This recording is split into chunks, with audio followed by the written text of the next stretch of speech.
Hello everyone, DM here from That Wrestling Show, co-host of Beyond the Mat from the Scythe Ring team.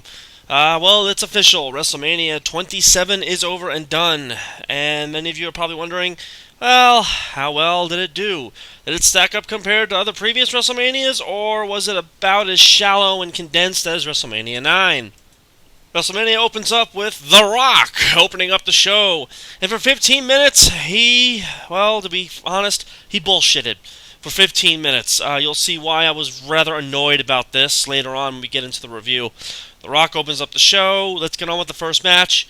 And it's the world title. So let me get this straight. WWE has booked the world title, the Royal Rumble winner, as the first match at WrestleMania. They single-handedly have destroyed any credibility of that title. At this point, and I can't believe I'm saying this, I didn't care for the match. Really, I really did not care. I got into it, yes, I watched it, but it wasn't as spectacular as I thought it would be. Edge wins with a spear, retains the title, not that it matters, because it's got about the status of the Intercontinental title belt. It's, I'm not going to discredit Edge and Del Rio. They did the best they could to open up the show, but unfortunately, The Rock took all the juice and the energy from the fans as soon as the show started. It was just, I don't know what it was. There's something about this being the opening match just did not make any sense at all. The next match on the card would see Rey Mysterio go up against dashing Cody Rhodes. We had a running tally as to who Mysterio would come out as, and I said it was Captain America, and believe it or not, it was Captain America. And you know what? Despite this should have been the opener. I don't care what anybody says, this should have been the opener, but it wasn't. It was the second match on the card, and they had a much better match than the world title. In fact, they had a much better match than the WWE title, but we'll get to that later. Rey Mysterio shows that even though he is kind of a whiny little bitch, he still can perform at the caliber that he needs to, and Cody Rhodes was fantastic in this match. He ends up scoring the win. Beautiful match, beautiful victory, and I got nothing against this match at all. Even if Rey Mysterio would have won, I don't think I would have been upset. This was a beautiful match.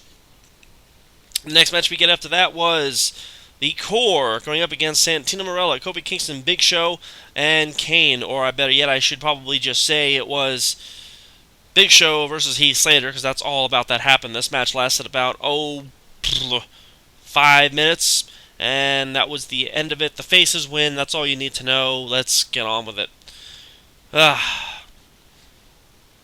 We then get the Michael Cole Jerry Lawler match, and well, what started off as this is going to be good kind of degenerated a little bit. It was Michael Cole doing the same move over and over again on Jerry Lawler. It was so boring. Austin did the best he could, but I could not get into this match. Really, this was a stupid idea from the start. This was a stupid idea from the beginning. This was a stupid idea all the way through. Jerry Lawler ends up getting the win, but the anonymous general manager, we'll see him again later on, reverses the decision because of Austin's conduct and gives the match to Michael Cole. You know what? Whatever. Just whatever. You know, if this is what you're going to do to the fans, why bother trying? And trust me, we'll get to that later on. The Rock has a funny segment with Mae Young and Stone Cold Steve Austin. Yeah, it was alright, but whatever. Snoop Dogg shows up and has a little segment with Teddy Long. William Regal does a little bit of a rap. Natalya and Khali recite Grease. Zack Ryder does something and gets hit over the head with a coconut by Roddy Piper. And Hornswoggle does a little rap. Need I say more? Now we get the one match that everyone, I'm sorry to say, was looking forward to, and you know what? It turned out a little better than I thought. CM Punk versus Randy Orton. Now, CM Punk is a made man. Is he going to be world champion? Probably not. Is he ever going to go anywhere in this company? Probably not. CM Punk is the smart Marks fan. He is the wrestling fan. CM Punk was fantastic in this match. Now, Randy Orton, yes, sold the leg injury and sold this and did what he could to pretend that he was injured. We get that. Randy Orton scored about 5 moves. A suplex, a a body slam, an RKO, a DDT, and I believe a reversal. That was it. There may have been a couple of other moves in there, but that was it. CM Punk did all the work and ended up losing the match. You know what? I'm so bored with Randy Orton right now that Punk tried his best. I can't take anything away from Punk, and I know I can't really take anything away from Randy Orton because that's the direction they wanted to go, but I am so bored with Randy Orton right now that as soon as that bell rang, my attitude towards the match soured a little bit, and I'm not going to give it a bad score because it was still a very entertaining match. It was still a good match. I just don't like the fact that Randy Orton got in little to no offense. Punk did all this work for nothing. It's almost ridiculous. I just don't get it. I really don't. Randy Orton is now the Hulk Hogan of this company. You can do everything in the world. He does everything in the world to you, and he still gets up. We go from that to, believe it or not, Undertaker and Triple H. The one match that everyone paid the $59 to see. I don't care what anybody says. This is the reason why people went to WrestleMania. All of the other matches were pointless. Especially when you have the world title as the first match, all the matches were pointless. And these two had a match, to say the least. They had a stiff match. Was it as good as Shawn Michaels? No. Was this a in-ring classic? No. Was this a beat-em-up, knockout, drag-out fight? No. This was very slow. This was very, I don't want to say boring. That's not the right word for it. But you could tell that both of them were still hurting. They were not 100%. And they did the best they could to cover that up. Taker took a chair shot to the head, a move that is banned. He took 3 pedigrees. Triple H took the last ride. He took a tombstone. Triple H hit Undertaker with a tombstone. And I think what sold the most about this match was the storytelling. Yeah, it didn't have to be off the ropes. It didn't have to be, bloody and gutty and had to be 100 miles an hour. It was a slow-paced, kind of a veteran match, what you could say. It was compelling for the story, but match-wise, I don't want to give this a negative, but the only thing I wish they would have did was sped it up a little bit more. That's the only thing I wish they would have did, but I understand why. They're both still injured, but overall, Triple H loses to the Go-Go Plata, or the Hell's Gate, or whatever they want to call it. Pretty good. Everyone thought that Triple H was going to win with the sledgehammer, and Taker gets wheeled out on a stretcher. Now, I know a lot of people are going to be upset about this and all that, but Triple H did beat the crap out of him, and I got no problem with him kind of going out on a stretcher. They could build something on this, and Triple H looks like he's still going to be around for a little while longer. Overall, you could have ended WrestleMania on this. Honest to God, this is at the point where you should have turned off the television. The next match, believe it or not, was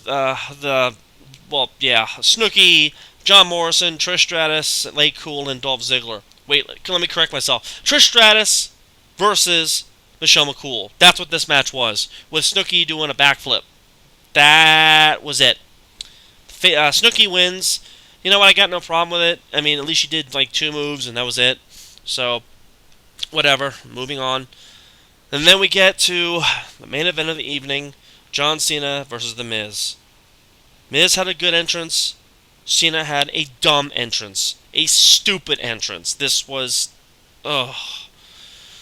And I'm going to be honest, I didn't care. I really did not care about this match. I watched it, and I was not enthralled. They didn't do anything that compelled me. There were a couple of moves in there that made me go, ooh, but overall, nothing. Nothing stuck out. John Cena and The Miz go to the floor, and they get counted out. Your main event ends on a double count out. Oh no, it gets worse. Out comes The Rock, as if he has any authority, and restarts the match with no countouts, no time limit, No disqualification. Hits the rock bottom. Miz retains. Rock enters the ring. Beats up the Miz. The show is over. Honestly, you might as well call this Lazy Mania. This was horribly booked. This was horribly produced. The camera people on the show were absolutely atrocious. They sucked. This WrestleMania is by far one of the worst I've seen. No one, with the exception of Rhodes, Mysterio, CM Punk, Randy Orton, Undertaker, Triple H, and the opening match between Edge and Del Rio are the only ones that are worth anything at this point. Even The Rock was boring. What you should have called this was The Rock Show.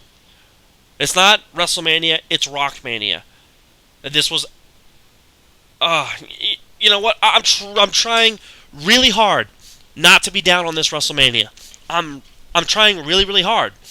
But, the more I think about it, and the more I try to analyze it, and maybe it was a blast for the fans that were there live. But the problem is, to me, I don't think they delivered. I don't think WWE delivered on this WrestleMania. I went into this WrestleMania going, this isn't going to be good. There is nothing compelling at all on this card. And unfortunately, my gut was right. And I went in there with blind eyes. And unfortunately, my eyes didn't lie. And, I really don't know what it is. To me, they didn't put a lot of effort into this WrestleMania. I think the whole problem was they had a plan in motion, and when certain things happened and it didn't go the way they wanted, they just said, the hell with it, let's just go with plan B. And for my money, even though there were a couple of good matches, it doesn't make up for having the world title as the opener and having a horrible main event. I'm sorry. WWE really dropped the ball on this one. That ending was Russo-esque. It really was. The fact that you were going to end it on a double count out and have The Rock, for some reason, who's got the authority to make up a match on his own, then I don't have a problem with Cena losing the match. I wish he would have lost clean. I don't have a problem with Cena losing the match or Miz losing the match as long as they lost clean. I don't like when they do stupid stuff like this. Now, yes, they set the rivalry for John Cena and The Rock, but did they really have to spend a whole 7 minutes building up just for a rock bottom? Couldn't they have just said no disqualifications and no countouts and then have The Rock do it without the double countout? Honestly, this WrestleMania was badly booked.